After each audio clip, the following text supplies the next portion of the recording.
যে জনসাধারী আমাকে মেরে ফেলার জন্য বারবার আমার বাড়িতে হামলা করছে, মানবিক কারণে একজন মুসলমান হিসেবে আমার একজন ক্লাসমেট ছিল, এই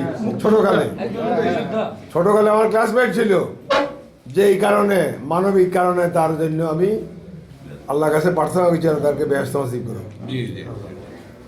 কথাটা আপনি বুঝতে পারছেন?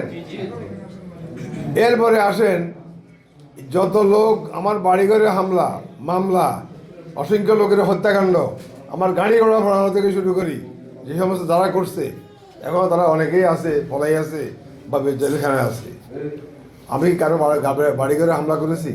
না। মাস্টারপাড়ার মিটিংয়ের সাথে আমি কী করছি? আমি জনসাধারণের জন্য আল্লাহর কাছে দোয়া প্রার্থনা করছি যে একজন মুক্তিযোদ্ধা হিসাবে তাকে আল্লাহ মাফ করে দেন, সে অপরাধ হয়তো অনেক করেছে, ক্ষমা করে দেন। করছে কিনা? আচ্ছা, এইটা করার সাথে সাথে গোড়া মাস্টারপাড়ার হিন্দু মুসলমান এবং মহিলা পুরুষ সেদিন মধ্যস্থের মতো অনেকে কান্দি দিয়েছে, হাইরে বিভাজনবাদী অন্তর্ভুক্তি এরকম এত উদার।